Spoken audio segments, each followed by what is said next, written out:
You are listening to Viewpoints from PlaceCloud. Cultural researchers tell stories of places from around the world.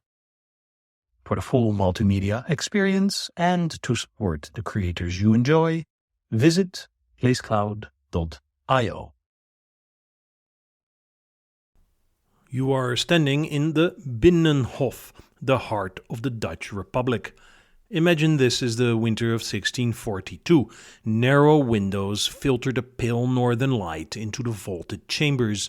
Stone floors echo with quiet footsteps.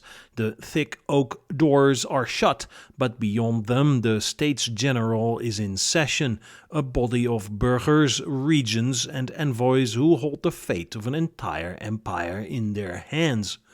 It is the winter of 1642, and outside these walls, war raged in Europe and across the Atlantic. But inside, a man named Karel Toner stood waiting, holding a collection of letters, maps, and memoranda that could change the course of Dutch Brazil. He was not a general or a diplomat, he was a secretary. In these halls, he was here to speak for his superior, the Governor-General of Dutch Brazil. Only months before, Toner stood in a very different palace, the Palacio Friburgo in Recife, the capital of Dutch Brazil. There, under the direction of John Maurice of Nassau-Siegen, Toner helped manage a colonial court, unlike any other in the Americas.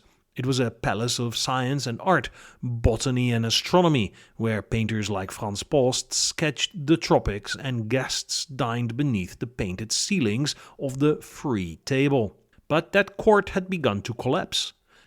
The Dutch West India Company, displeased with Nassau's expenses, ambitions, and aristocratic style, had issued a quiet but powerful blow: the revocation of his court privileges, including his right to host the lavish banquets that sustained his political network. The message was clear: his time as Governor-General was over.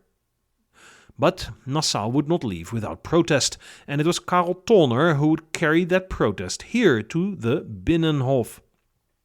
In the packet Toner delivered were appeals not only to the States General, but also to the stadtholder and even to the public memory of Dutch victories in Brazil.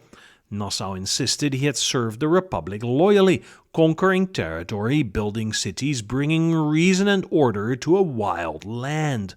He wrote, "God knows how ungratefully I have been treated by the directors for my loyal service to this state.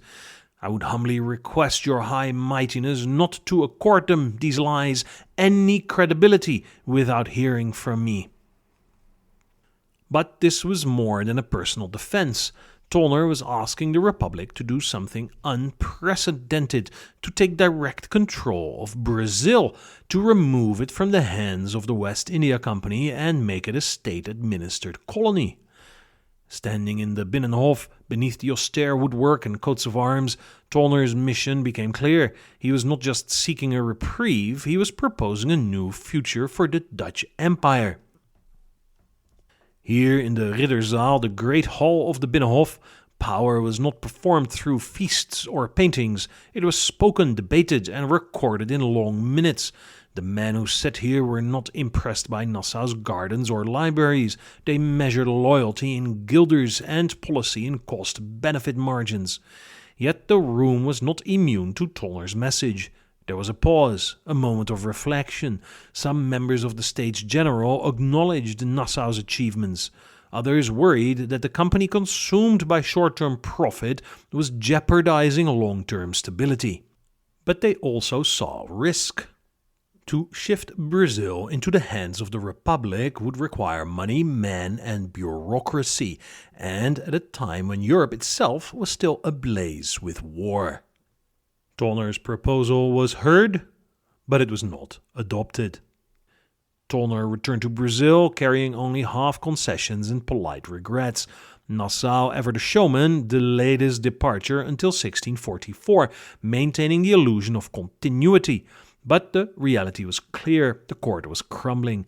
The bridge to Mauritsstad yet to complete, the banquets gone, the palace echoing with absence. And far away in The Hague, the Binnenhof continued its work, a place where empires were shaped by silence as much as by speeches, where a secretary's voice was not quite enough to stop his governor-general from falling.